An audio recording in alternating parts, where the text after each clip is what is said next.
Town Hall. Hello, welcome. It's Saturday, May 30th. I sound like the lotto guy, your neighborhood like lottery guy. It's time to do the Cash 3 and Cash 4 numbers. Hey, everyone, it's Saturday, May 30th, 2020. This is our Saturday Town Hall Teen Edition Volume 2. You asked for it. You got it back. Week turnaround. We listen to you. We love you. Hi, Nikki in Ireland. First up, Nikki, showing up on time. What's up, girl? My friend in Dublin. So please let us know you're here. Say hello. Let us know where you're coming from. Let us know. We'll pick up what you're putting down. I know all the cool. What are the kids saying these days? Kira. I'm looking at Kyle and I'm just gonna call you Kira. Perfect. So like, okay. So I have a good friend who teaches in a high school. And like every time we talk, she teaches me new words that the kids are using these days. So I have a good friend. The most recent one was FI. FI. Okay. FYE. Is that a word? Like it's supposed to mean like rad or something. Like what I used or cool like that. I personally don't use it. I've never heard it. I think you should refrain. Just wait. What are you using? Rad. I've been learning like high school words from nowadays. Oh my God. From the 80s? No. That was my word. Okay, so what about no cap? What does that mean? That's the thing. No cap? That's like you're telling the truth. Yeah, like no for real. That's our for real, Lisa. It is. For real. Like for reals. I went down and I like climbed the whole mountain, no cap. Like that's that. Like not that. Capping? What is it? No, I said you're not capping. Capping's lying. You're not capping. Oh, I didn't know there was a capping. Oh, interesting. Yeah. I think you're really connecting with the kids, Ethan. Yes. Hey, Amy in Atlanta. I'm in Atlanta too. Hey, Maya, Northern California. Stephanie, our dear friend in France, in Nice, in fact, near Cannes. We'll all be going out there to visit. It's Marisol, my dear friend from San Antonio. We got Phyllis in Stockton. Fresh girls here. I have to send a shout out to Phyllis. Hi, Phyllis. Glad you're joining us. That's a direct shout out from Robin Zasio, direct to Phyllis. Thank you. She's local to me. She's what? She's local to where I am. Awesome. Very cool.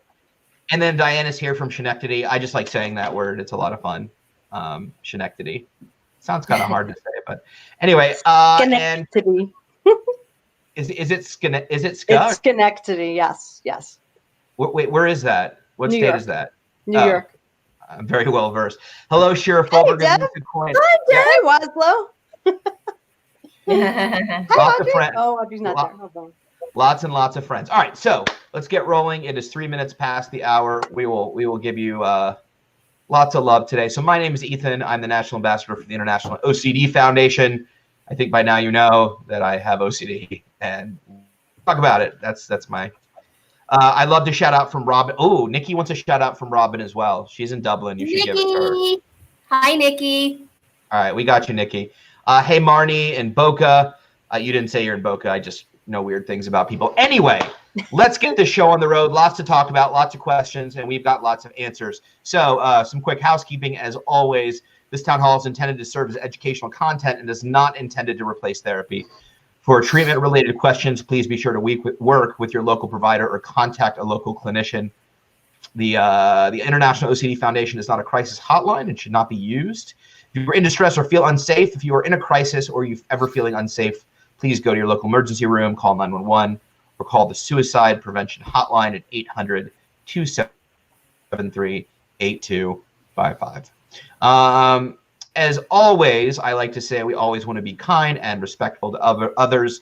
This is a public forum. It is being recorded for all of you to watch and share as the information is hopefully helpful. But as always, we want to create as safe a space as possible. So please support everyone, no matter what they're asking. Be kind, be loving, be compassionate, and we will definitely do the same.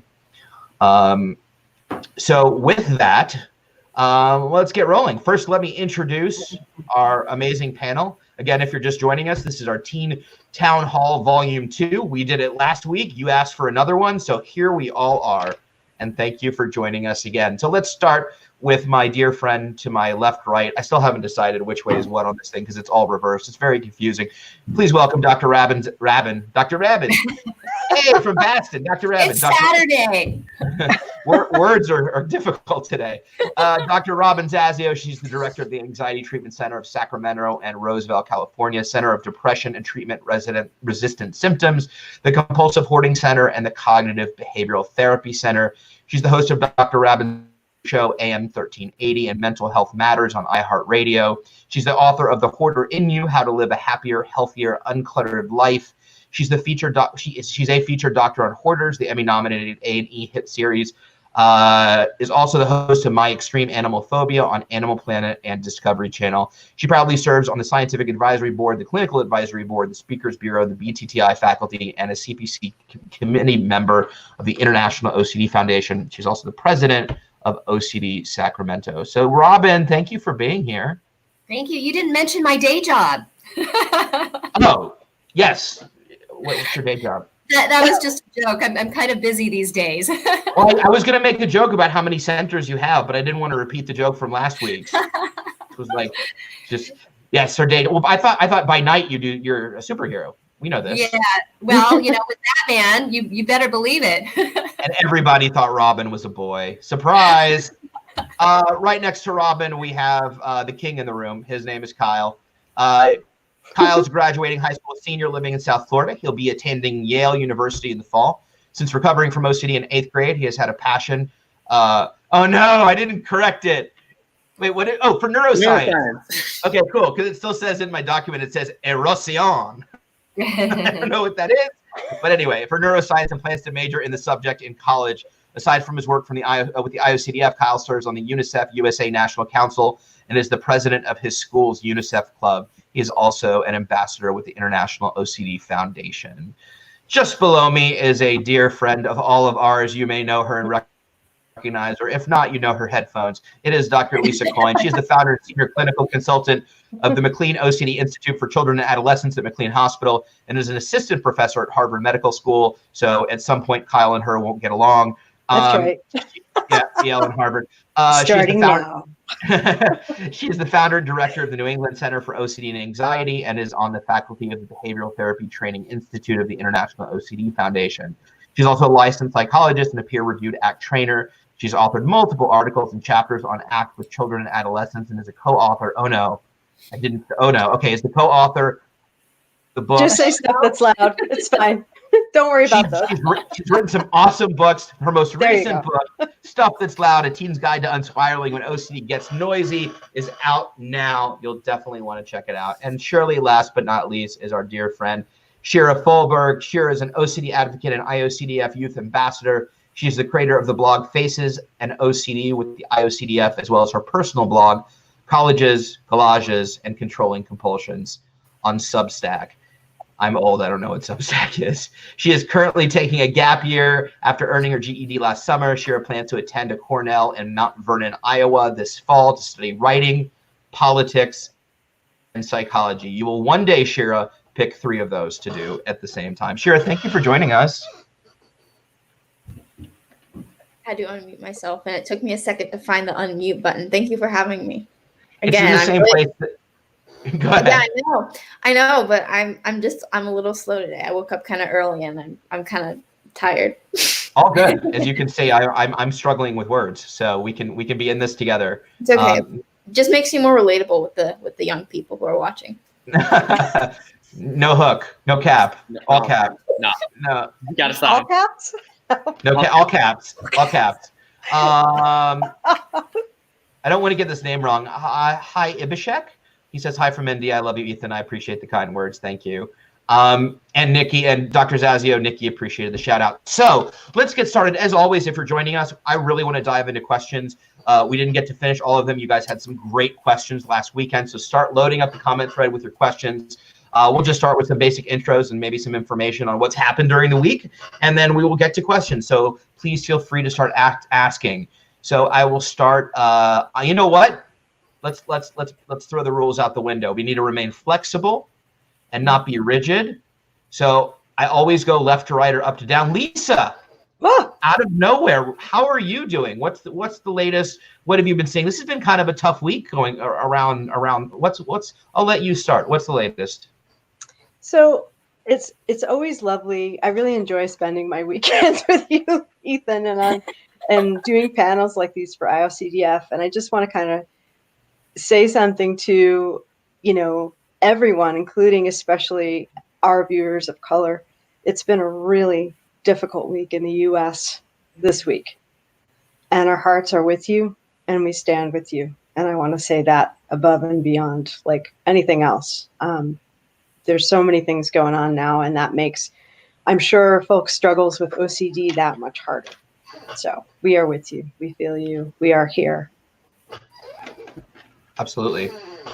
And anxiety. I think. Yes. I think if there, so anxiety, OCD, you definitely don't need any type of mental illness to be questioning and struggling and be confused and just asking lots and lots of questions. So there's just an absurd amount of uncertainty in the world right now. And I know we're all searching for some semblance of what's going on. Kyle, I'm just going to skip around. You don't know who I'm going to call on. Kyle, how was your week since last week? What's the latest and greatest? How are you doing with everything? First, I want to echo what Lisa said. This has been a challenging week in a lot of respects, and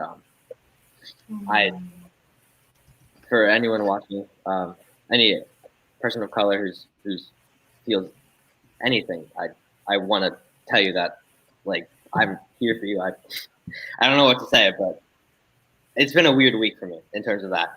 Other than that, though, I started an internship on Monday.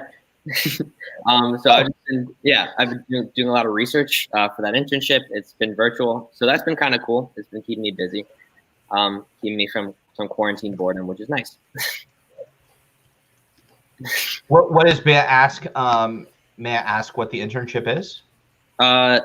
It's mostly like researching for a hedge fund. Okay. So landscaping. Yes. Okay, cool. That's what I always think of when somebody says hedge fund. I don't know. I'm ridiculous. Why don't hedgehogs just share the hedge, Kyle? Why not? I'm sorry. They have a fund of it. Honestly, they could share it.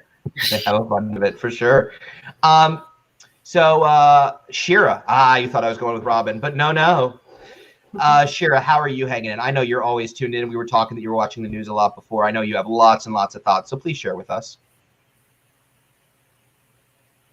I just started talking, muted again. I mean, honestly, this week I'll start by saying echoing with what Lisa said and what Kyle said. This week I did finish my IOP, so that was a nice.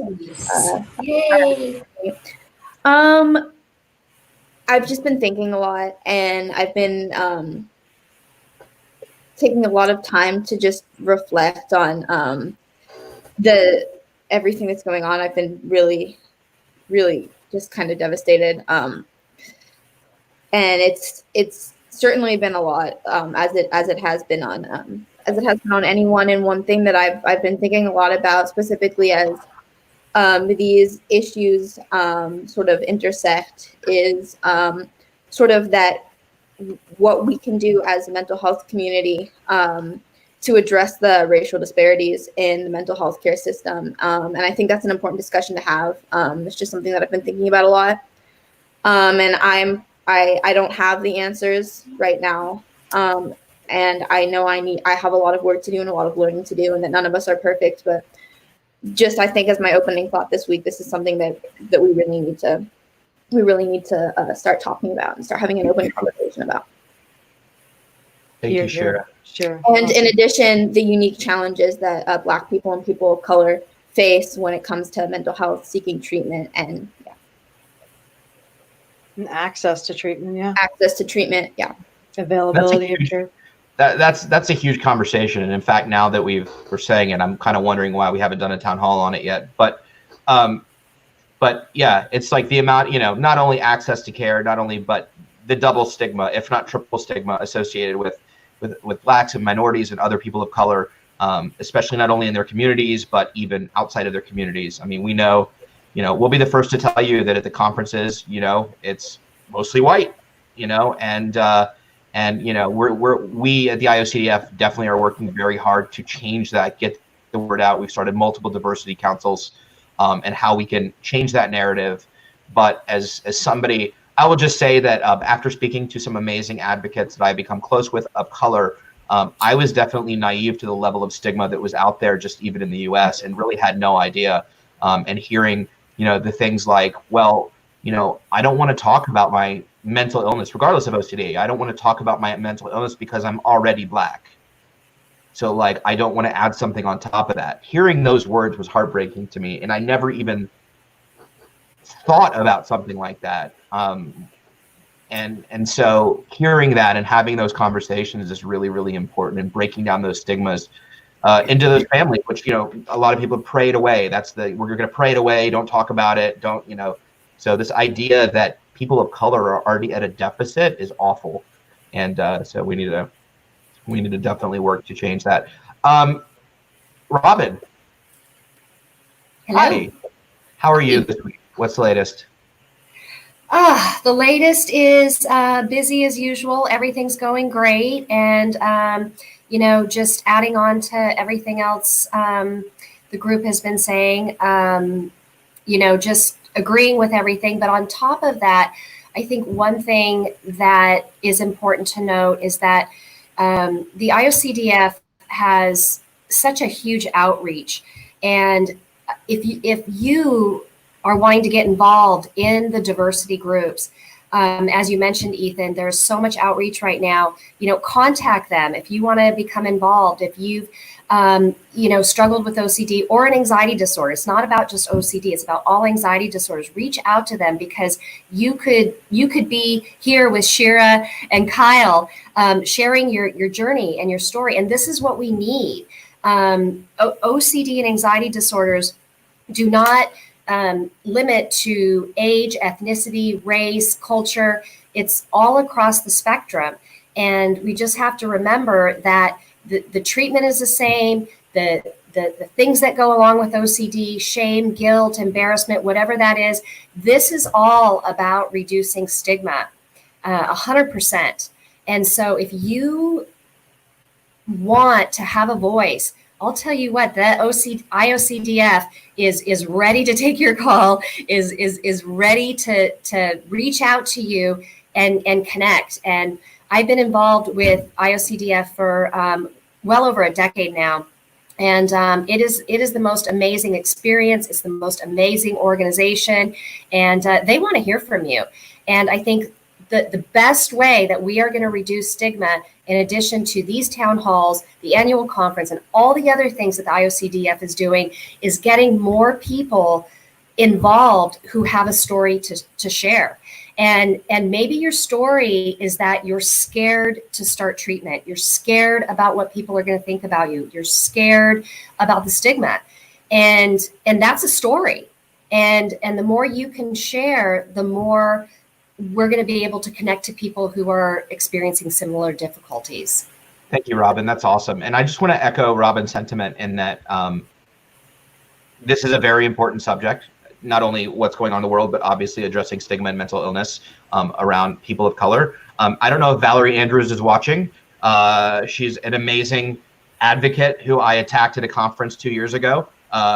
Because I was like, what do you know? Where do you go? And she's actually really educated me. If you've seen the documentary that I worked on, Uncovering OCD, The Truth About Obsessive Compulsive Disorder, she is the woman of color in that documentary. She has really, really educated me on the variety of stigmas that people face. And she has just been an incredible friend and resource and advocate. So big shout out to Valerie, and thank you for all you do. But I was going to add to Robin in that, it's also important to note that when you call the IOCDF, or even if you reach out to me, your emails, your messages are held in the strictest confidence. And we always want you to feel you're reaching out to a safe space and a safe place. So if you want to find out about treatment, if you're interested in advocating, we're not going to throw you into the deep end. It's really about, what do you want? How are you interested in participating? What's important to you, and we really want to listen and get your thoughts and collaborate with you. So maybe you're not ready to go on a town hall. Maybe you want to write a blog article. Maybe you want to start an Instagram account that's completely anonymous. Like, we want to facilitate however you want to advocate and whatever feels good for you in this time and place, and help that grow. You don't have to come out on a big national stage.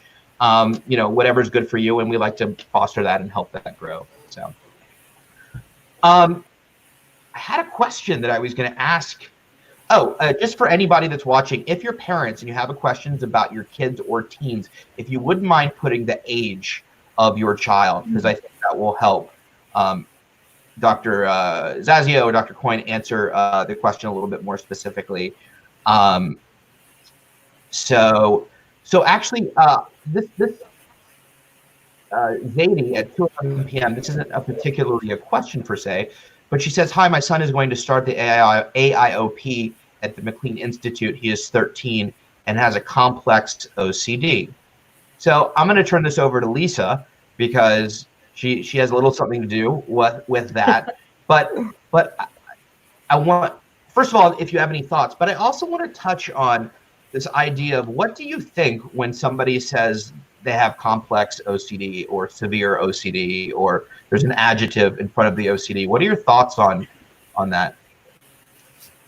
Who are you asking? Do you want anyone to answer, or? No, you, Lisa. Oh, me? Okay. Pointing doesn't help, does it? Well, not really. I think that it means different things to different people. When I hear it, it may mean that it is an unusual obsession or compulsion that someone is not necessarily so familiar with, or they have not seen many, or they don't know people, or they haven't heard of it being more widespread. It could be that there are very complicated rituals that have multiple functions, like they're just, you have to do a ritual for harm, but you have to do that ritual just right, and it's very complicated and got many parts. I mean, it could be there are some comorbidities. That means, if you're a layperson, other conditions that coexist or co-occur with OCD that complicate its treatment, sometimes depression, sometimes other things. So I think it means different things to different people. And, I think if you are going to the McLean OCDI Junior, you are in very good hands. And she actually asked a follow-up question. Sorry to interrupt you, Lisa. I didn't see it. I apologize, Zadie. She actually wrote what to expect as a parent. Yeah, so I saw that. Okay. So what you can expect as a parent is you will meet with the team who will do an intake assessment. This is all online at this point. At some point, we will be moving to the Belmont campus. So you will, I don't know when that's happening. I wish I did. If I did, I would tell you. But you'll meet one of our clinicians. You will meet our probably psychiatrist who's going to be working with your child. And we have, so it's an online program. We meet kids where they are. It's very much an ERP-centered program with some very ACT pieces to it to help with motivation, willingness. You'll get lots of support doing your exposures. Your son or child will get lots of support doing exposures at home. And for parents, you will be involved too. There's a lovely parenting group that is run by Dr. Rebecca Schneider. And you will have what's called a behavior therapist, the same one who's assigned to your child, who will be working with you individually to coach you in how best to support OCD without accommodating it, and doing this at a pace that works for you and your family. So you're in good hands. We've seen lots and lots of different kinds of very complex OCD over the years. And so you've got a wealth of knowledge that is available to you in that program. So I'm glad you're coming. You're very, very welcome. And I know it's probably a very scary step to take. That's okay. Lean into that. We're here for you, and we know you can do it. So we're delighted to come. Thank you, Lisa. And I think this is the perfect opportunity, Zadie, to maybe get an idea of what it may be like after, because our dear friend Shira has been to the OCDI Junior. I don't think that's a secret. If it is, sorry. But I'd love to know, your thoughts on what the experience was like, how you're doing now. Give us some insight. Yeah, no, I think definitely it was a life-changing experience for me. And obviously I know right now things probably look a little bit different. That being said, I know the program, and I, like I said, changed my life. What to expect? I know my parents, it changed their life too because of that parent support that you get. What specifically, Ethan, did you want? Oh, just I was curious, what life is like now for you. Yeah. No, I mean, I think the thing about going to the OCDI junior or getting that sort of intensive care is that they're going to give your kids skills that they'll be able to apply for the rest of their lives, right?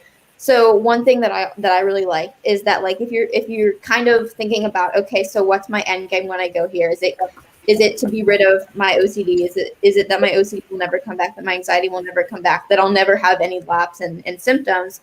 No, but what the OCDI is going to do for you, what that intensive treatment is going to do for you, is give you the skills so that when these things come up again, you'll have the ability to work through them on your own and with your outpatient provider. And I think that the most valuable thing that I could have gotten in that the OCDI did give me was the ability, the confidence that I could handle whatever sort of symptoms, new themes of OCD came up. And I also just want to add that going into residential or intensive treatment at the OCDI junior, I did have what I think a lot of people would consider complex OCD, mostly mental rituals and a lot of comorbid depression.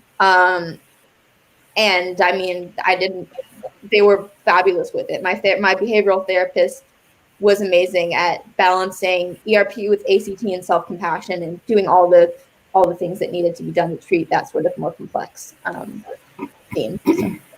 Awesome, Shira. Thank you. Robin, I know you have some additional thoughts as well. Yeah, I get so many calls from people who say, I have a child who'd like to come in, but they're not your usual individual who has OCD. And I'm like, okay, here we go. And they'll say something like, well, they don't check the doors and locks and they don't wash their hands. And, it's really a reflection of not having proper information about the multitude of ways in which OCD can manifest. And it's interesting because I think there is so much literature out there about the various ways. But I think it's really important, if there are parents or teens listening, that, OCD is not about checking and washing your hands. And so it's this idea of complex OCD that they think that, I'm kind of this other sort of, I don't know what the word is, but I'm sort of different than everybody else. And, just talking about, the fear of going crazy, the fear that, of being gay, the fear of being a child molester, the fear of killing yourself or somebody else. Like there's such a range.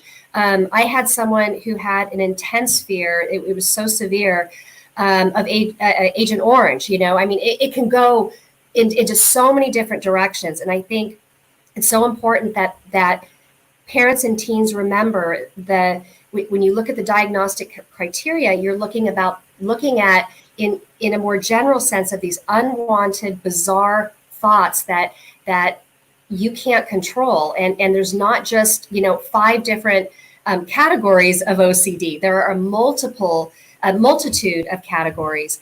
And I think also understanding that, I'll get calls where people say, I'm unique because I don't have any compulsions.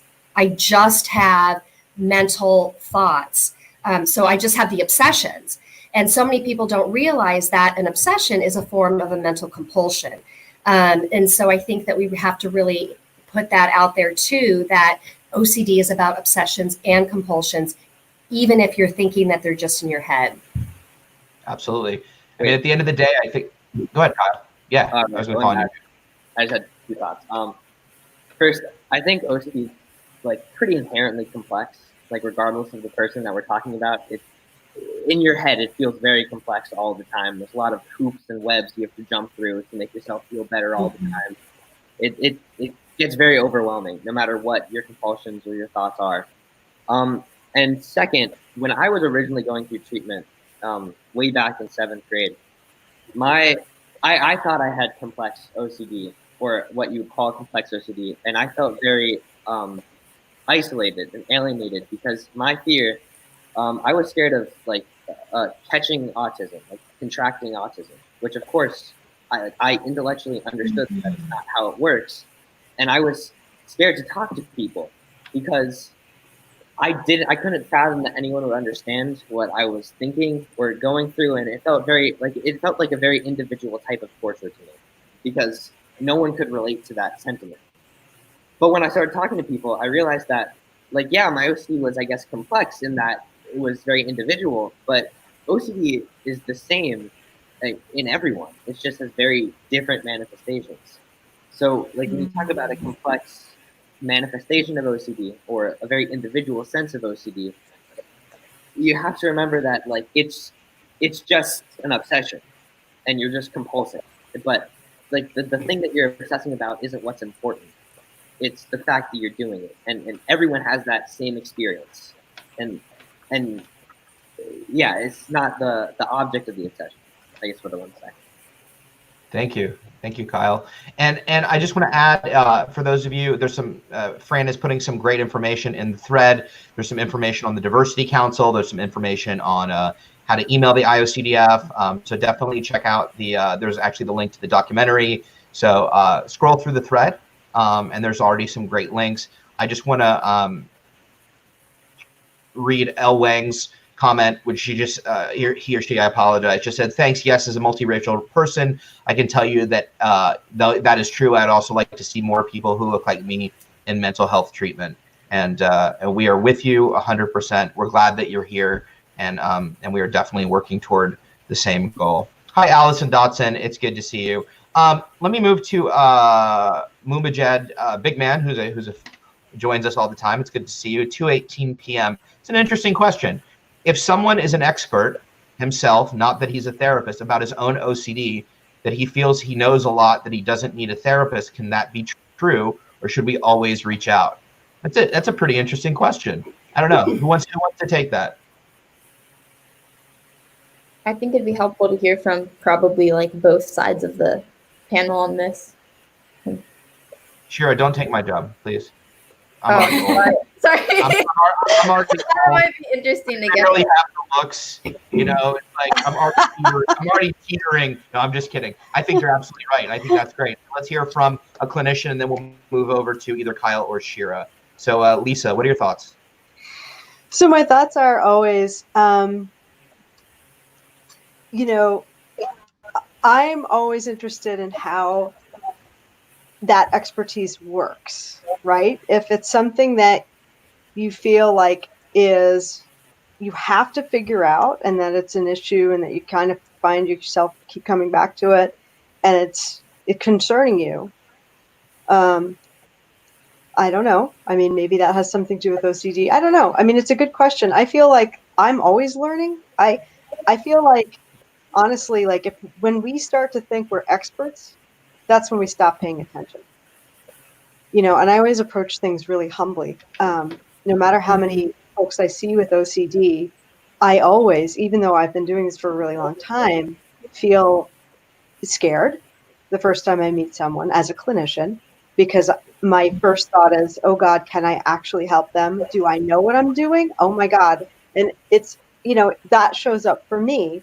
And what I've done as a clinician is I've made friends with that space, because it's in that space that I really listen and I really pay attention and I can really get at what is the function of all of this behavior that I'm seeing? How can I really get inside this individual's story and their OCD and help them find their strength so that they can work their way out?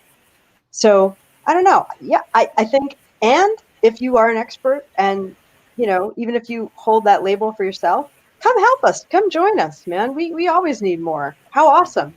So I'd say reach out either way. Shira, what are your thoughts? I think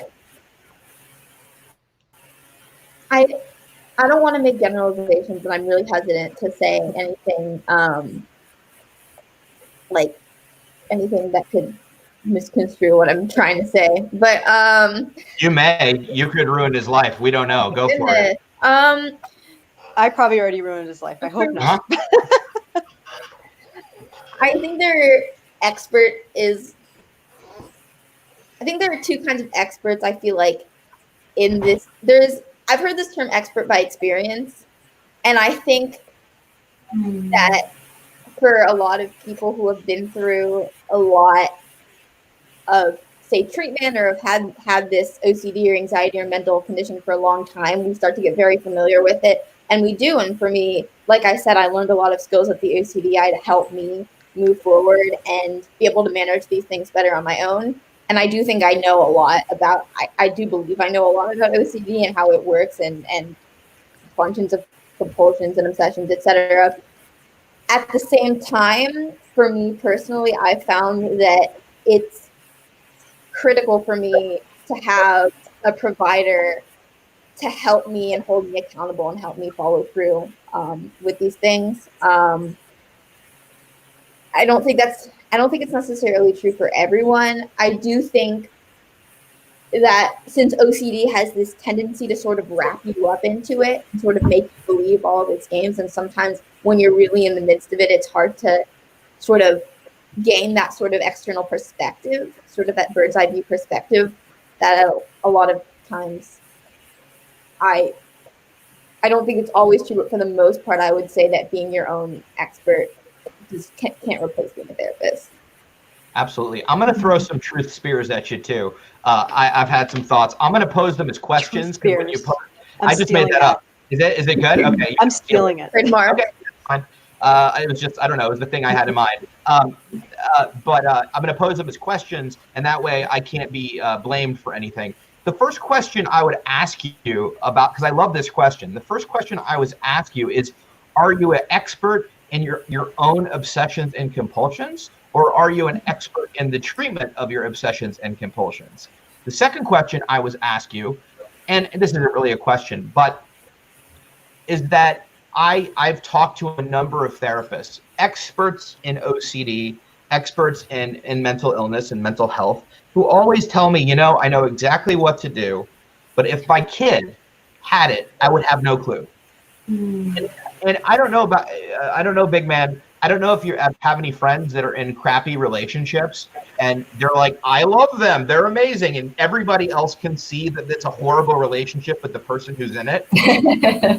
And I know we can probably all relate to that.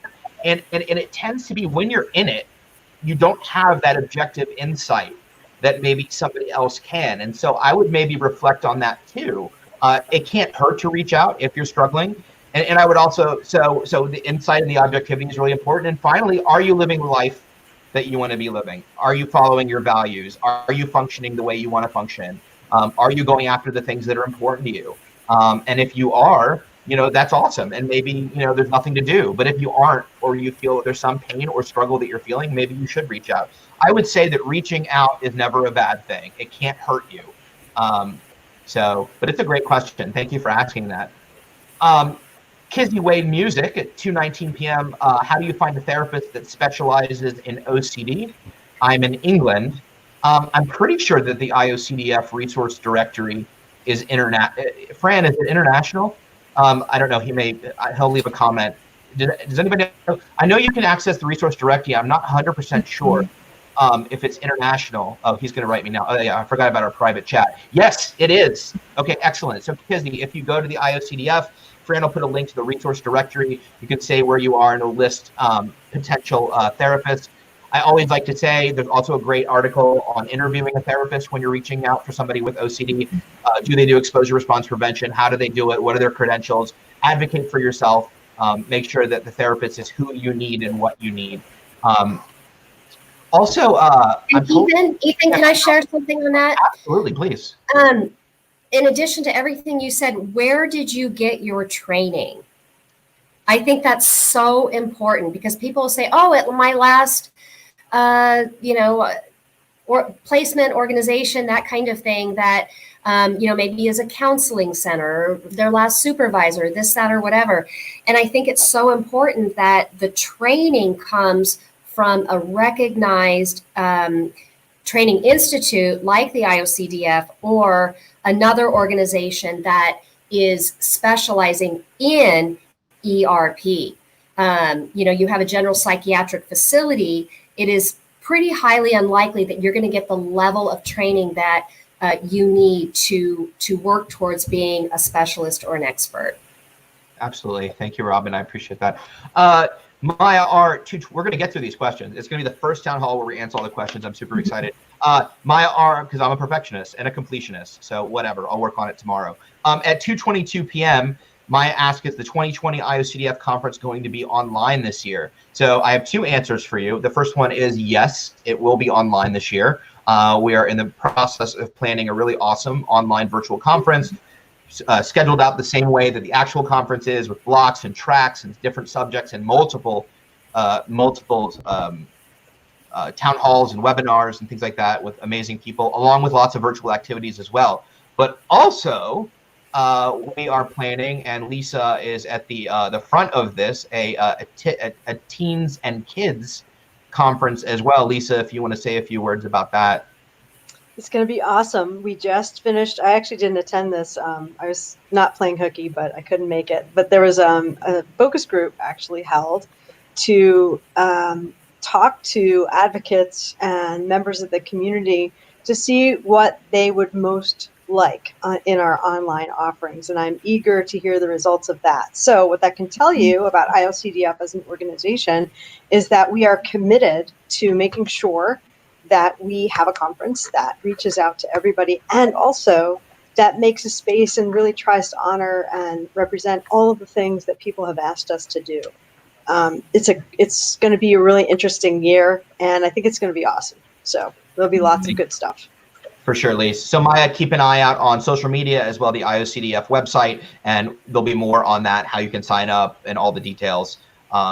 So definitely tune in. Sarah B at 2:22 p.m. What can I do when I have racing thoughts and many obsessive thoughts? I can't function at all when everything happens at once. Kyle, talk to me. Okay. I think this kind of question gets to like self-compassion, for me at the very least, because I've experienced that. I've done exposures and then tried to go and do homework, and I just can't because there's too much anxiety.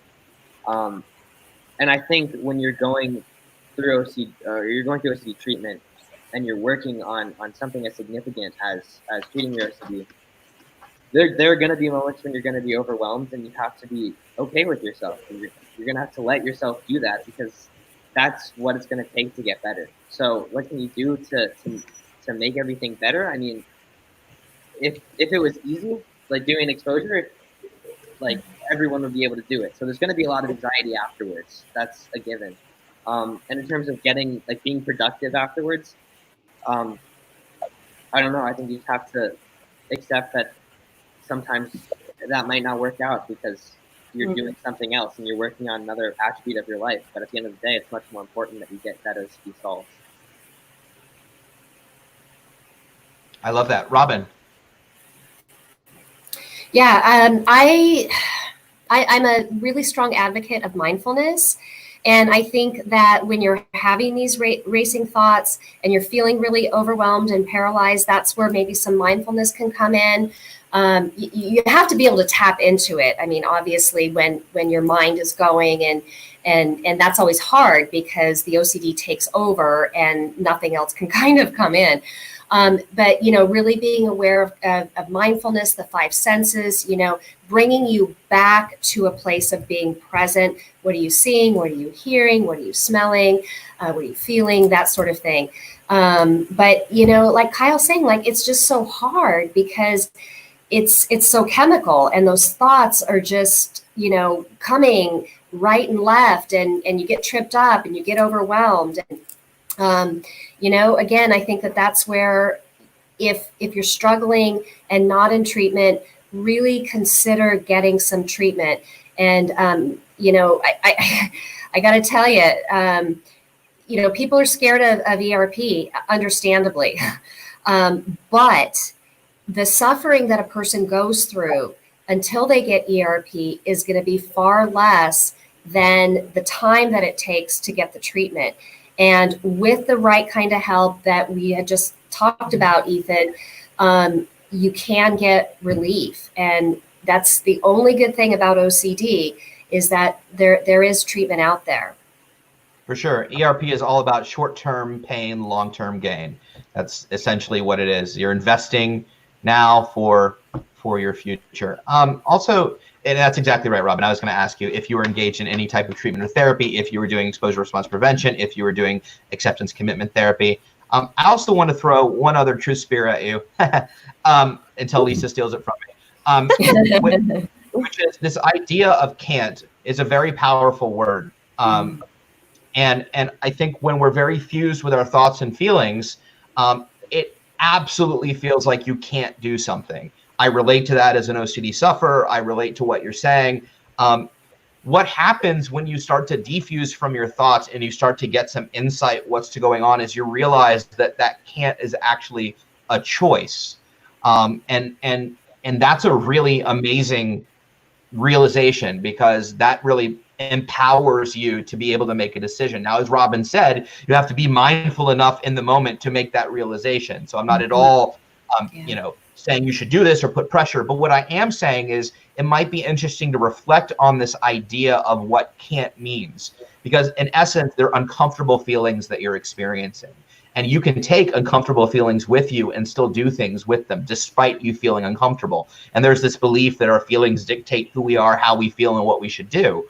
And so when you start to move away from that, and I'm talking on very act-based things right now, yes, when you start to move away, I know Lisa's about to chime in on me. When you start to, she's gonna use her super soft, like I want her to record a meditation for sleep voice, which I love. But when you just start to notice and be curious about the decisions that you're making, and even though you feel bad, can you still do certain things? That'll start to give you. Go, Lisa. I'm scared. That's a thought. So it's a really good question, and I just wanted to add to this that, what if, just entertain this idea for a second. What if you're not in charge, nor should you be, of the thoughts that you have? And what if you could give yourself permission not to have to manage them, right? And that's a very act concept, right? But what if you didn't need to use all of your bandwidth to police your thoughts, and they were going to kind of do their thing, and they were going to come and go and, be uncomfortable and unpleasant and terrifying and all of those things sometimes, and then pass, and then maybe pop up again, right? So cultivating what Robin is talking about, the mindfulness piece, and this idea that diffusion that Ethan described, right? Those two things kind of really go hand in hand. And one thing that you can learn with treatment, right? And you can start this on your own by just kind of considering the questions I'm saying, is to start to practice stepping back and noticing the process of your thinking, rather than getting caught up in, I got to manage the thoughts, right? Mm-hmm. Getting mindful by bringing yourself, as Robin mentioned, right, to the world, using your five senses. Like, what's going on in the room where you are right now? What do you see? What do you hear? What's the temperature of the air? All of that stuff, right? And so practicing just noticing, am I in my thoughts or am I here right now? Mm-hmm. And just that simple action of noticing will give you a little bit more space for choice, okay? And those thoughts can hook you, like that can't thought Ethan was talking about, right? That's a thought too. I have that thought all the time about what I can't do, what I'm not capable of, I'm not good enough for, and all that stuff. And I get pulled under sometimes too. I think we all do, right? So there's no perfect here. But just noticing when, once again, you got hooked by something, and get curious about that and be like, well, is that really so? Is it really that I can't? What if I don't need to listen to that thought necessarily? What if that's not necessarily so, right? So just kind of creating this little space there. And again, more of that you will learn through either doing kind of thought-based exposures in ERP, or you can go the ACT route, or both, right? And read and learn about those things. Shira, I'm gonna ask you what was beneficial to you when you were kind of stuck in your head and trying to move forward? I think there are a few things. I think that diffusion piece is really important when you get to a place where you feel very stuck and very trapped. Sometimes for me, there are a lot of things you can do with diffusion and mindfulness and ACT when you get to that point that you can do on your own. For me, a lot of the time, you think of with diffusion as what you're trying to do. I know a lot of people are super familiar with this, is that if you're fused with a thought, you're very merged with it, you're very absorbed in it rather than next to it. So the thought is like right up here, right? And then when you're defused from it, if you're trying to get a little distance from it, you're pulling your hand away from your face and sort of gaining that ability to look at it from a different perspective and for what it is, which is a thought. So I think that diffusion can serve as an ERP sometimes, but it is still helpful. What I would recommend doing sometimes is writing the thought out, or writing the thoughts out and just having them there. One thing that also has helped me even recently with a lot of obsessive thoughts, because a lot of my compulsions are mental, and a lot of them are just the compulsion to ruminate. So a lot of the times, if I feel the urge to return to a thought and feel sort of a sense that I can't move forward without somehow solving the thought, is I'll write the thought down, stick it in my pocket, and say, okay, here's what I'm going to do. I'm going to take this thought with me, and I'm going to move forward. The other thing I would quickly say, and I'm not sure if this is the case for everyone, but a lot of times when I feel stuck in a thought and I'm thinking that I can't move forward because of these obsessions, another thing that I'm doing is mentally ritualizing. Because what's keeping me from, I can obsess and physically move forward, right? But it's often hard to ritualize and move forward at the same time. And a lot of times I feel like when I'm stuck mentally, I am doing mental rituals without realizing it. And I do think that that's an important thing to take into consideration as well. Thank you, Shira. I love you guys. And the reason I'm sticking on this question is because I have a feeling anybody with OCD, this information is beneficial. So the last person I want to ask is Robin. And Kyle, please feel free to weigh too. But I want to ask Robin. So we're talking a lot about diffusion. We're talking a lot about sitting with the thoughts. But for those people that are maybe just starting treatment and don't have that insight, everything feels like that can't. Like, I have the thought and then I have to do this thing, and then I have the thought, and it's A to Z. Like, how do you get to a place where you can make the room to start making decisions for yourself that are toward your values and not toward compulsions? Well, I think there's a couple things. One is it really goes back to truly understanding what OCD is. You have a thought, right? And what does OCD cause you to feel? That if I have this thought, it must mean that I'm going to do this, or this is going to happen. So I have to do something to prevent that from happening or to make that go away. And I think that, again, this is where what Shira and Lisa were talking about is, if you write it down and look at it and start to work on diffusing yourself from that thought, sort of going, okay, I know, like my logical brain knows this is not true, but everything about me is saying this could really happen. And if I feel this could really happen, then it must be. So I'm going to do something to prevent this from happening. And obviously that's where the exposure comes in, where we say, well, you know what? None of us really believe that if you don't walk perfectly through the door, that something bad is going to happen to your mom. And I think that you logically know that too, right? But in this very moment, it terrifies you because you're thinking, what if? What if I'm wrong? And going back to finding a skilled therapist, they're going to, they're not going to say, okay, well, you just need to walk through the door and see if that happens. If it was that easy, they would just do it. So treatment has to be slow. It needs to be systematic, because we're going after that amygdala. We're going after that fear center that keeps saying, no, no, no, you're wrong. This could really happen. And so doing the ERP systematically so that the brain can slowly learn that this is not likely going to happen. Of course, tolerating that doubt and uncertainty of not knowing is the key. But that process is very slow and systematic. And so if a parent is listening, if a child is listening, we're going to tell you right now that no one is going to throw you into the Shark Tank. We're going to do this really slowly in a way that works for you. And more importantly, it's a collaborative relationship. We are going to work together. We're going to give you an anxiety rating scale. We're going to have you tell us if you had to do this in this moment, or you imagine that you were going to do this, what do you anticipate your anxiety level would be? And if somebody says it's a 10 out of 10, well, we're not going there. We're going to back it down. We're going to find a 1.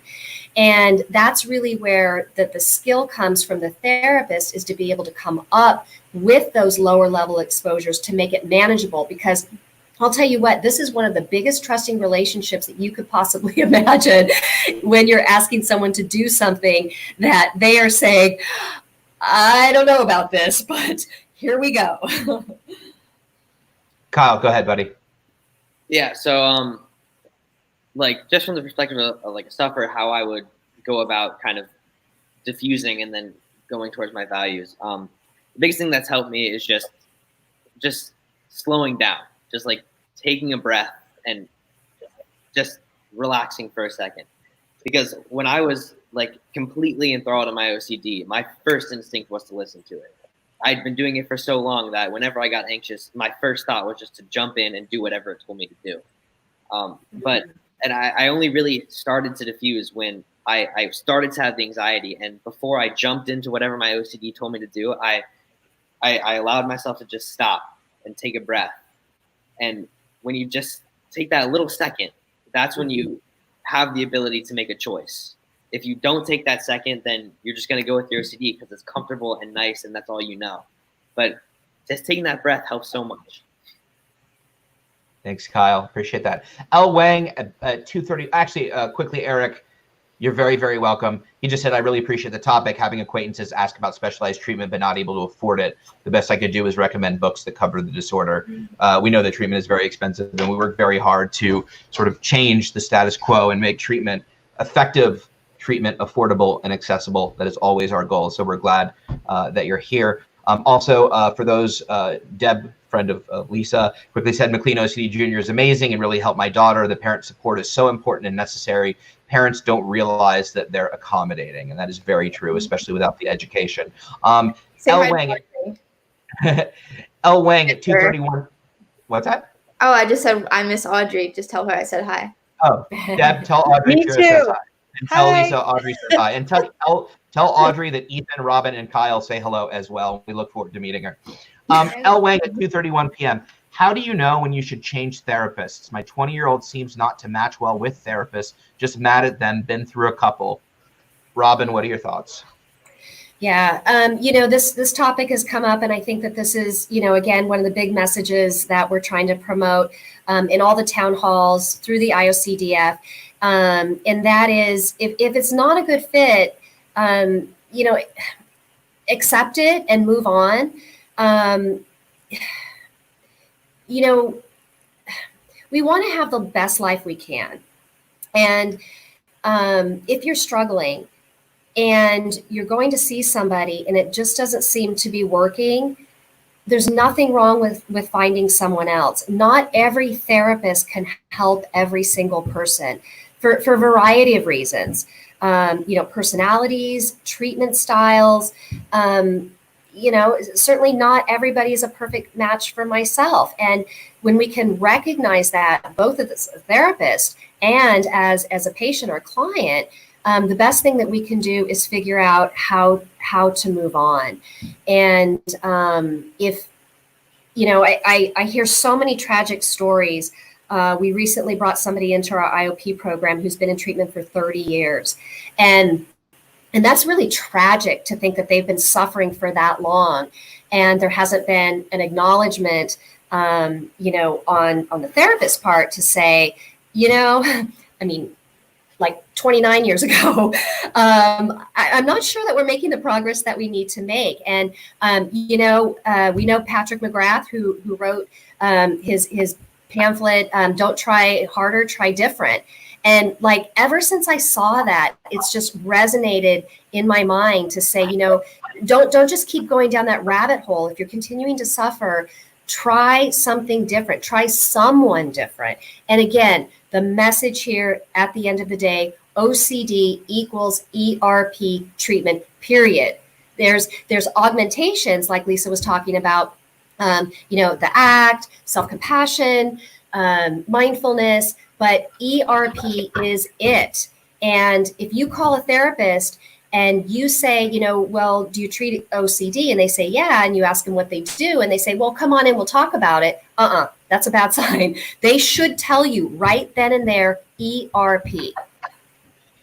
I'd love to chime in on that. Yeah. So I totally agree with everything Robin said. And, you know, another question you can ask is, what percentage of your practice is OCD?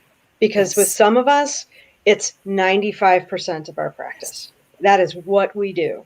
Okay.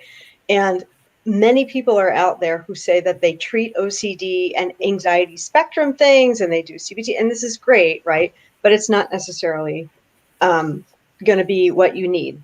So I want to back up too, because like I totally agree with everything Robin says. And also, there are a lot of different reasons why people want to quit their therapist that are not necessarily because it's not a fit.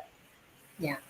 Okay. And so I would encourage you to encourage your kiddo to sit down with a therapist and voice their feelings. Now, if this therapist doesn't do ERP, and if, you know, they just isn't a match, I mean, and I think Kyle and Shira might want to weigh in on this too. Like, yes, move on. But it can also be, you know, if it's like, we're just not fitting anywhere, it could be something else. It could be the person isn't necessarily ready for treatment. Could be that, you know, something about some other reason. So what I'm saying is just be mindful that it can be a lot of different reasons. When people aren't ready to do the treatment, that can be a barrier and an obstacle to really accessing the care, you know. And even if they are ready, and if they're approaching ERP in a way that's sort of like unhelpful in the sense that, you know, sometimes people, when they do ERP, it's kicking and screaming, and I want to do it really quick, and I want to get it over with. I'm just going to do it. And I don't really want to feel anxious when I'm doing it. Well, the whole purpose of ERP is to show you that your body's made to feel anxiety. It is made to feel these things, and it can handle every single thing that your mind can throw at it. It really can. And learning how to wade out into those scary, uncomfortable things is the point of ERP. There's no speeding through it. There's no defending yourself against it if you're really going to benefit from it. It's kind of really gradually learning how to really open yourself up to doing it and then doing it. So anyway, just wanted to add those couple of points. The last thing I'm going to add is that and it echoes Lisa's sentiments as well, is that A, OCD is manipulative. B, parental education, as we've talked, is absolutely necessary. And C, if you don't have education as to how OCD behaves, how it behaves when engaging ERP for the first time, and what ERP treatment looks like, those can, if you don't have that education, then, you know, people think of going to a therapist and feeling great. Like, oh my God, I went to my therapist. I talked to them for a half hour and I leave and I feel awesome. Right. And so like ERP, it feels miserable. Especially in the beginning, it makes your OCD not better. And I'm not saying that it brings it out, it draws it out so you can get it close to you. Right. So if you don't have that information and your son's coming home and going, my OCD is going nuts, and this therapist sucks, but you haven't been able to talk to the therapist. Like, we really have to mesh out what's the reason that not fit. And a lot of that comes down to education, understanding OCD, what kind of treatment they're doing, and what the milestone should look like, and what the progression should look like, and weighing those things out. So you know that, because I hated my OCD therapist, who I love now, but like in the middle of it, I hated her, and I didn't want to ever be around her. It turned out she was amazing, which is probably one of the reasons, like if you hate your therapist, chances are she's a great ERP therapist. But it's worth saying those things. Robin, do you have something to add? Yeah, I'm glad that you added that piece, because it's always not just about it's not a good match.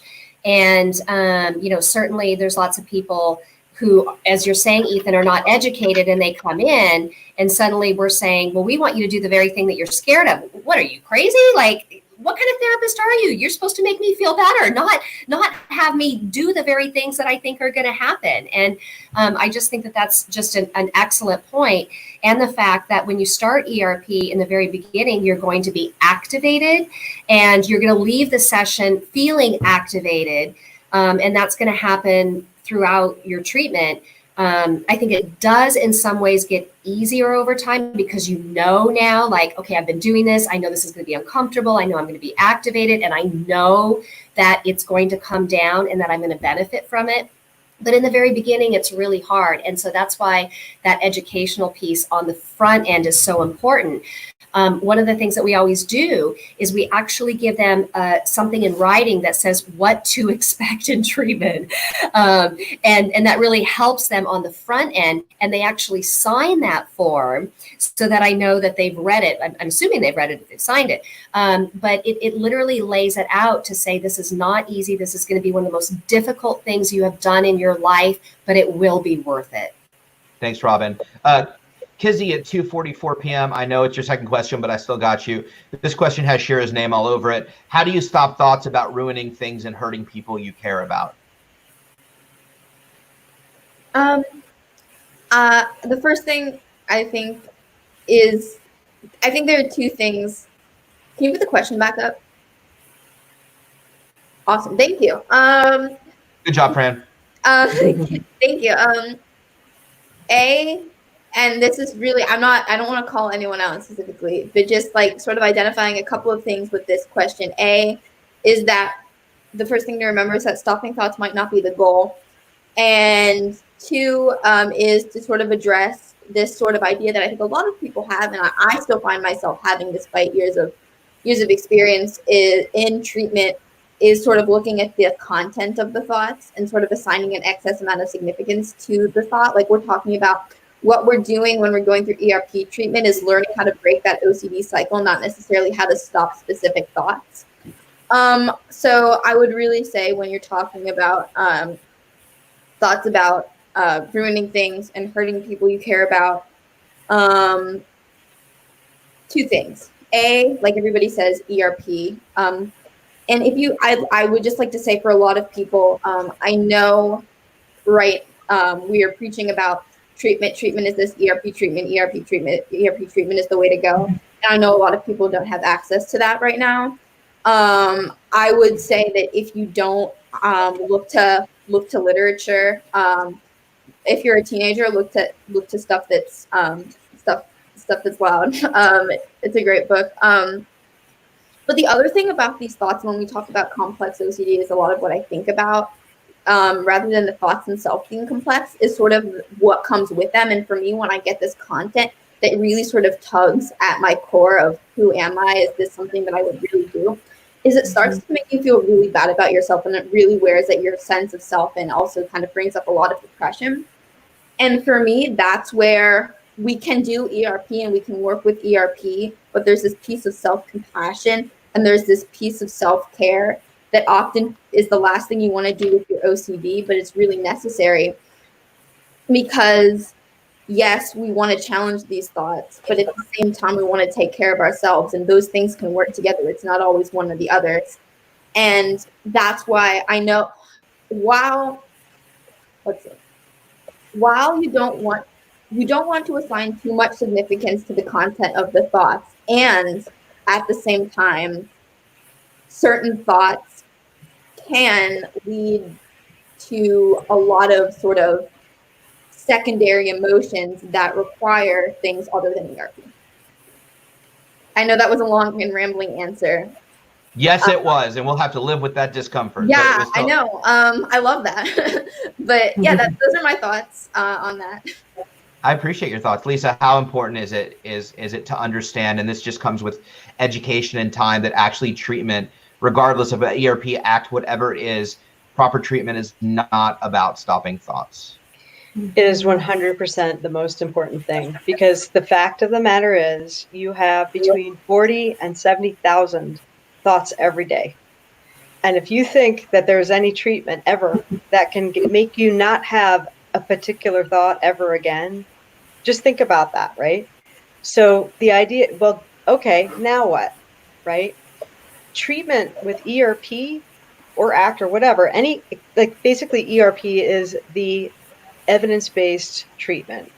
ACT is also an exposure-based treatment done systematically. It's very helpful for OCD too. But with both of those, the idea is to allow yourself to have thoughts and not struggle with them.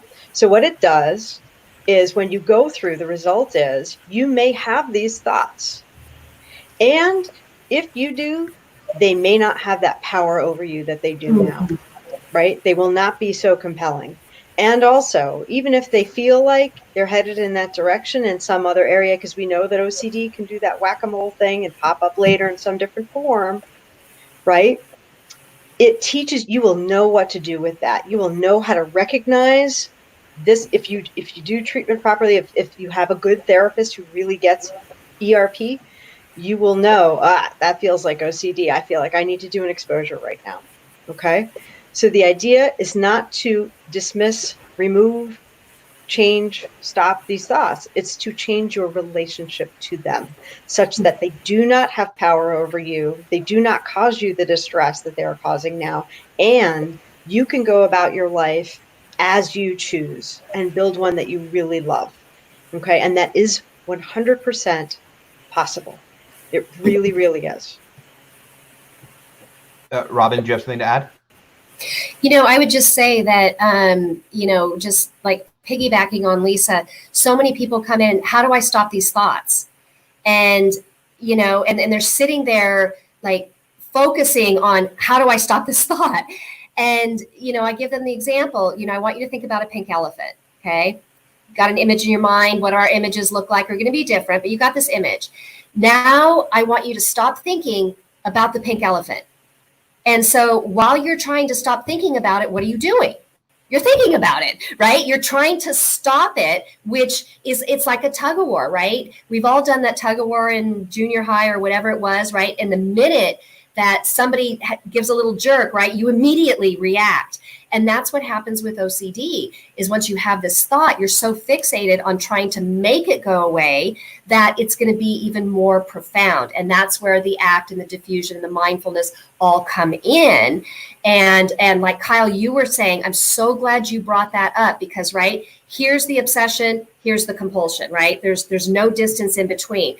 But once you can start to get a space and you can recognize, this is my OCD, and I don't need to respond to this. And through the education, knowing that ERP, that not following it, that's really where the change happens. And I'm so glad that this idea came up. In addition, people will come in and they'll say, what's going on? And they'll say, well, I'm afraid of doorknobs. And I'm like, really? You're afraid of doorknobs? Right? And what they don't realize is they're not afraid of doorknobs. They're not afraid of the contamination, right? Or the dirt, germs, or whatever it is. They're afraid of the ultimate fear, which is, I'm going to get sick, I'm going to die. And that is what ERP is about. It's not just touching the doorknob and seeing that it can't hurt you. It's about tolerating that doubt and uncertainty that by coming in contact with this feared situation, object, whatever it is, could ultimately lead to what you fear.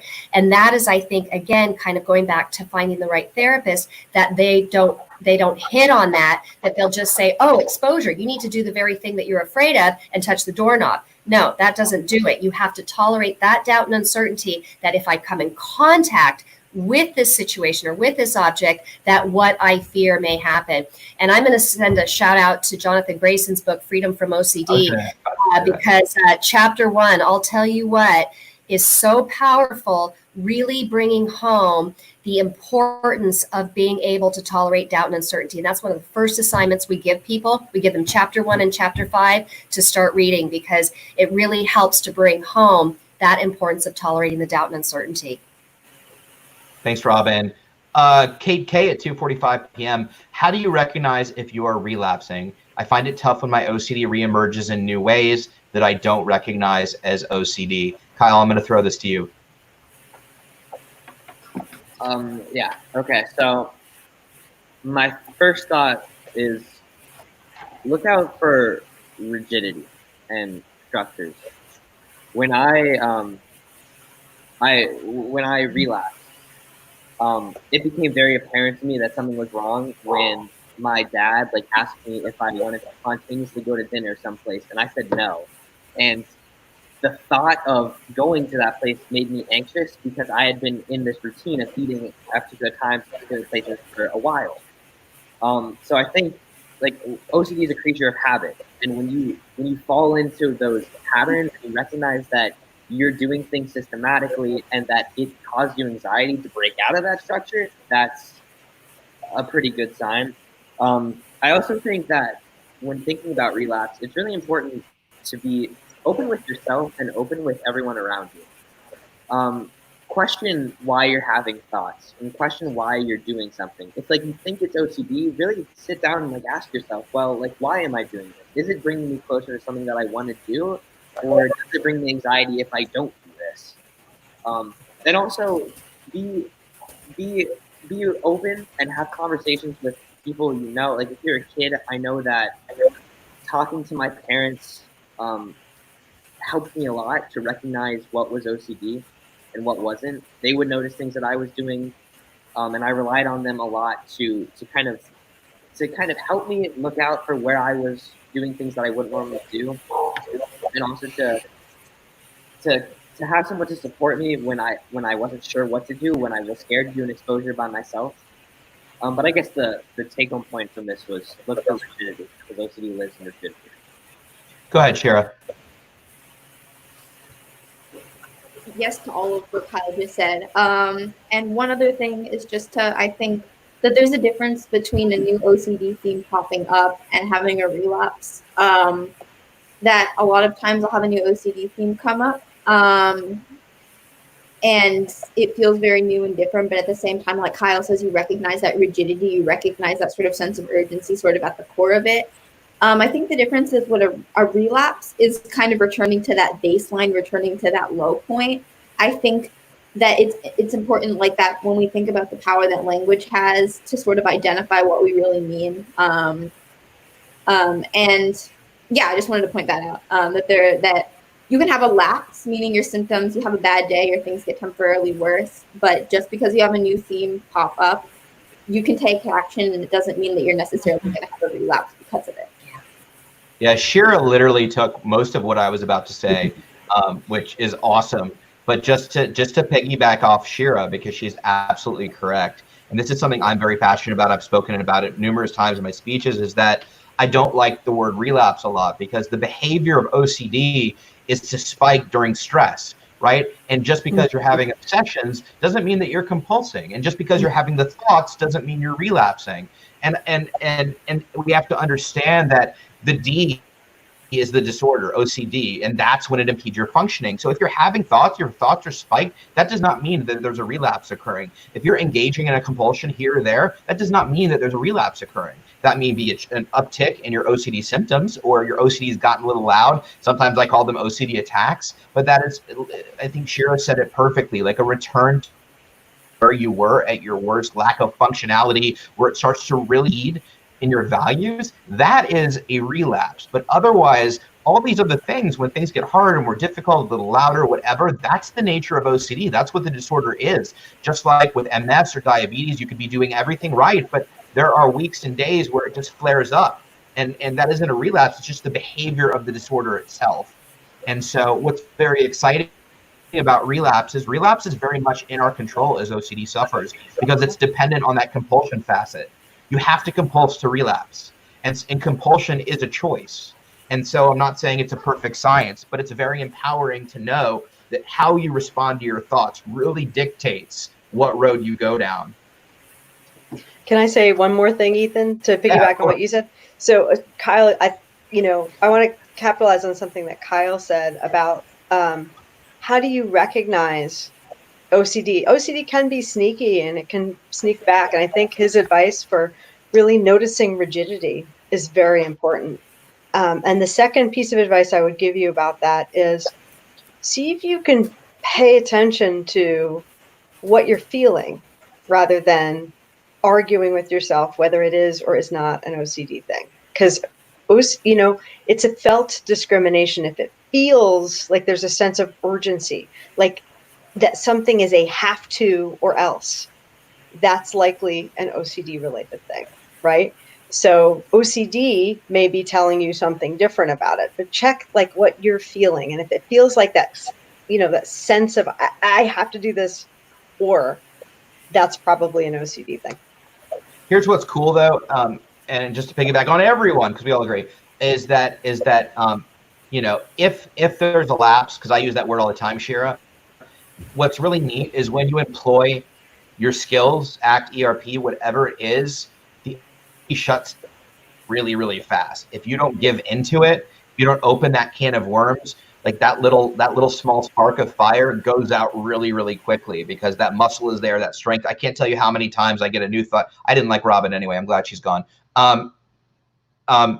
So see ya. No. But anytime I get like a new thought or a new symptom appear, and I immediately just choose to not engage in whatever compulsion I want to do, within 15 or 20 seconds, that thought is gone. And then weeks, if not months later, I'm like, oh yeah, I had that thought. Go ahead, Lise. So I was just thinking that, like, I was talking to one of my clients today about this, and I think one thing I observe in people who seem to, and I'd love to hear what you guys think about this, but what I observe in people who tend to do really well, they really have taken on the practice of leaning into things that are hard in all sorts of areas in their life, whether it's OCD related or not. And so when OCD pops up with a thought or something like that, what I'll notice them doing is they'll be like, ooh, this is probably a good time for an ERP. You know what I mean? All the time. And like, I think the more you do that, right? I think, whether you're sure it's OCD coming or like a thought or not, like lean in anyway, just as a practice, right? It's a different way of living. And the more you kind of really take that on and assertively go after that, I think it gets easier and easier and easier over time. But I want to, I'll open it.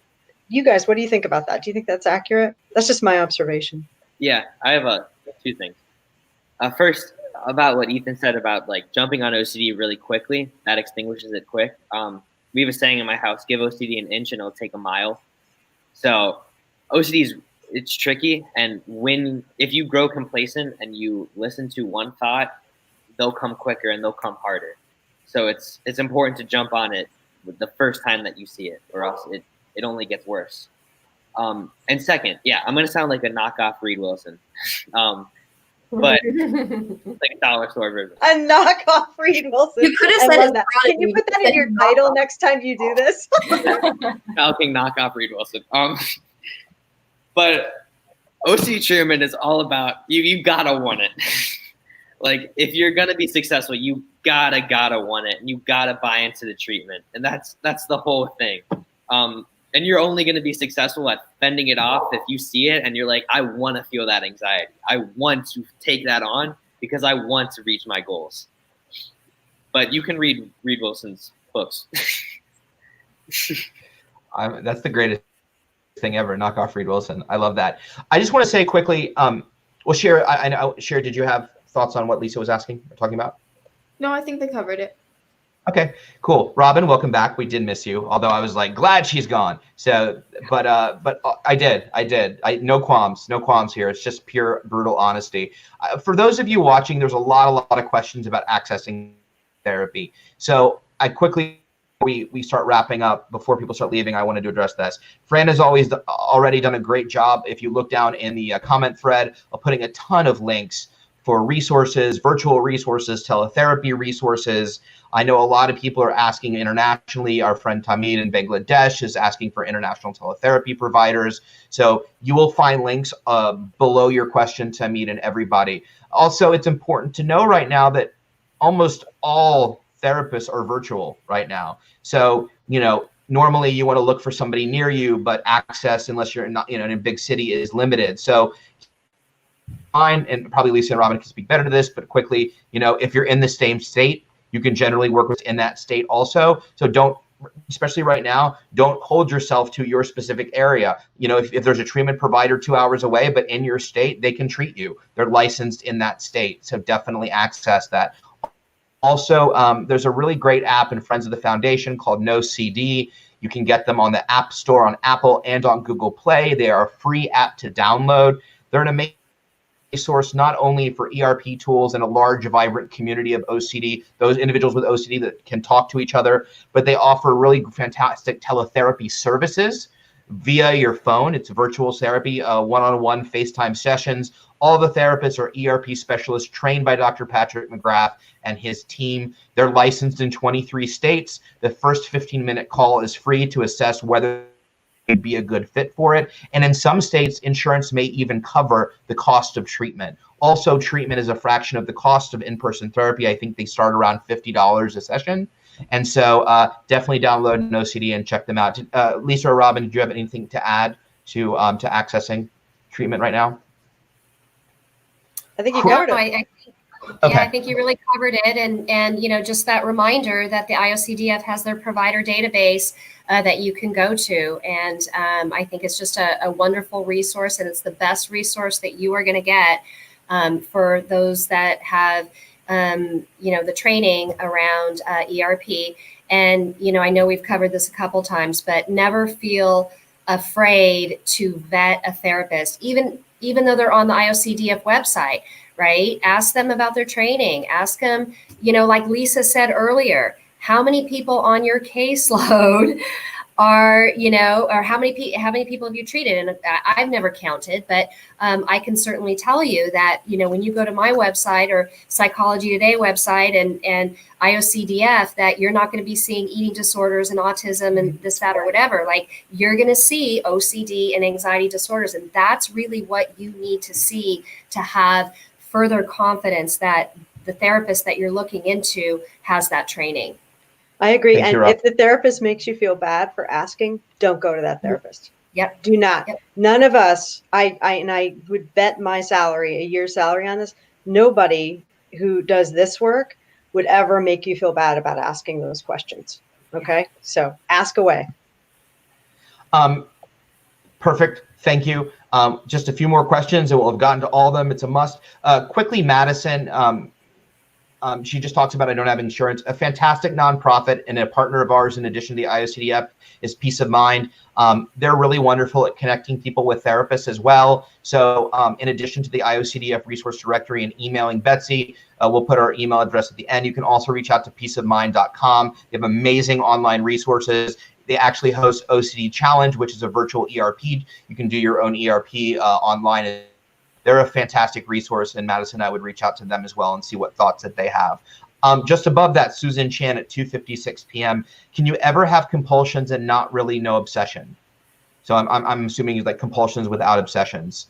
Should we not recognize the obsessions or not? So, okay, I'll take a crack at it, and then you guys can chime in. Usually they come with both, and sometimes it's not a clear thought, but it's a feeling. It's a feeling of incompleteness, of wrongness, of not just rightness, of uncertainty. It can be any of those things. It can be a sort of not just right experience, right?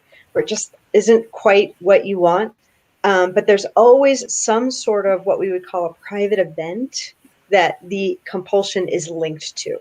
Okay. Mm-hmm. If I could just add one more thing, there are the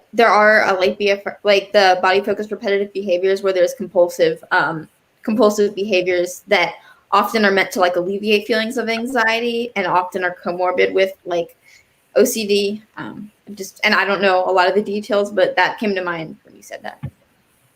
Perfect. Thank you. I think quickly, Aaron says, yes, this is recorded. If you go to the IOCDF's Facebook or YouTube pages, you will see this pop up just as soon as we're done, and you can absolutely watch it later with your son. You're welcome, Kizzy. We're happy that you're here and you're asking questions. Also, Bob Berg leaving some great comments as well. I always urge everybody to go through and read the comments. Everybody advocates for themselves so well. I'm going to do it. It's 1 minute left, but big man, I gotta hit your question because then we'll be complete and I will feel so good about myself. So at 3:25 p.m., big man asks, what are your thoughts about REBT for OCD and disrupting irrational beliefs? How important is this as part of treatment? I actually don't know what REBT is, so I'll throw it out to obviously Robin or Lisa. Robin, do you want to? She said she just lost her sound. Oh, Robin, can you hear? Oh, she can't hear. I've lost audio. Now I want to just mess with. Okay. Well, while we figure that out, Lisa, do you want to take this question? Sure. Rational emotive behavior therapy, I believe, is what he's referring to, and it's another kind of cognitive behavioral therapy. I, as an ACT person, have not. I would not ascribe to thought disputation as used in REBT for OCD. Others may disagree with me. But in my experience, it's exactly what Robin was describing before when she had you try not to think about a pink elephant, and you had to think about the pink elephant to not think about the pink elephant. So the thoughts are going to come, and OCD loves an argument. It loves to pull you in. It loves to have your undivided attention. So the more you feel like you have to, exactly, right? So I would say, imagine that it's that annoying relative that totally disagrees with your politics at Thanksgiving, and they're like, blah, blah, blah, blah, blah, blah, blah, blah, blah, in your head, and you're like, yeah, I'm going to eat the turkey. Okay. And you're not going to get pulled in. You're going to let them talk away, but you're going to enjoy your meal. That's more the approach that I would find helpful. But I will kick that to Kyle and Shira and Ethan and see what they think. Since Robin has left us again. I don't know. Are we short on time? Do we need? Yeah, we're going to wrap up. But go ahead, Shira. No, I would just agree with Lisa. And exactly what Robin said. It's the pink elephant metaphor. I've been through countless providers. I'm fortunate enough to have been through providers, and I've never has a thought challenge worked for me in my entire therapy career, if you could call it that. Oh, it is a career. Trust me. I'm with you. We are. Yeah, for sure. Kyle, quickly. Yeah, I just want to say that I can't imagine beating OCD in an argument. Oh, that's great. Yeah. It's not going to work. Absolutely. Yeah, absolutely. Hopefully Robin will be back with us shortly. So that actually wraps it up. I want to thank everybody for joining us, Kyle, Shira, Lisa, and Robin, wherever you are. But Robin, thank you so much. Hopefully she'll pop back on. Quickly, Joey asked, can you repeat the name of the place that is 50? Don't quote me on the $50, but I know that it's less. It is NoCD. It is the app. NoCD. Thank you. I was like, how do I spell it? I don't know how to say it, but it's that. So yeah. It is NoCD. It is on the App Store, Apple App Store, and Google Play. Free download. You can also go to their website, treatmyocd.com or just nocd.com. You can also access them on Facebook and Instagram. They both have plenty of social media as well. So and tell them we sent you because they're good friends. Anyway, I'd like to thank Lisa, Kyle, Shira, and Robin. We love you wherever you are. Actually, Robin just texted me. I don't know what's happened. So she is lost in the void. But we always appreciate Robin and appreciate her she's insight. like the fairy godmother, and she pops in when we need her. She's looking over us. I feel like we don't know where she is. We just have to live with discomfort of wherever she is. We miss her. We miss her. We love you, Robin. Yeah. So just quickly, thank you obviously to our panelists. This week we have a lot going on. On June 2nd, Tuesday from 7 p.m. to 8:30 p.m. Eastern, it is another edition of Just Ethan, the original with just me. So no guess, it's just me. If you're tired of me, then you don't have to come. If you want to hear and talk, we'll keep it candid and real. I love to talk to you, so I look forward to seeing you. Then on Thursday, June 4th, 7 p.m. to 8:30, it is volume 2 of Moral Scrupulosity with John Hirschfield and Patrick McGrath. We did it almost 2 or 3 weeks ago. It was awesome. Everybody requested a second one, so definitely you won't want to miss that. As always, you can also go to the calendar on the IOCDF website and check out all the upcoming events. As always, we want to thank Fran behind the scenes for working his magic. If you haven't already and you want to be notified about all the programming the IOCDF is having over the next month, definitely be sure to subscribe and follow on Facebook, Instagram, YouTube, and Twitter. And also always thank you for advocating for yourself, for being here for yourself, for showing up for yourself, and for spending the afternoon with us and asking amazing questions. As always, I always encourage everyone to read through the comments. Everybody does such a great job of advocating for themselves and weighing in and giving their own advice. So thank you again, Kyle, Shira, Lisa, and Robin. Thank you. Until next time, thanks for spending your Saturday afternoon with us. You can always email the foundation, and we actually encourage you to email the foundation at info@iocdf.org. That is a scroll at the bottom of the screen. Also, the astronauts did successfully launch into space. We are competing with that right now. So yes, Kyle, the right out the window. Yeah, right there. Have a wonderful day. Have a wonderful day. Stay safe, stay vigilant, feel the feels. Don't let OCD off the hook. We are very, very, very privileged and grateful for all of you. And also email if there's a topic that you want to hear about or talk about. I know that I've already made a note about doing a diversity town hall, which we have talked about, as well as an international town hall. So if there's something you want to see or hear about, please, please, please don't hesitate to email. Just mention my name in the email, and we'd love to hear your ideas for thoughts and town halls and all that stuff. So until then, thank you. I will be quiet now. Goodbye.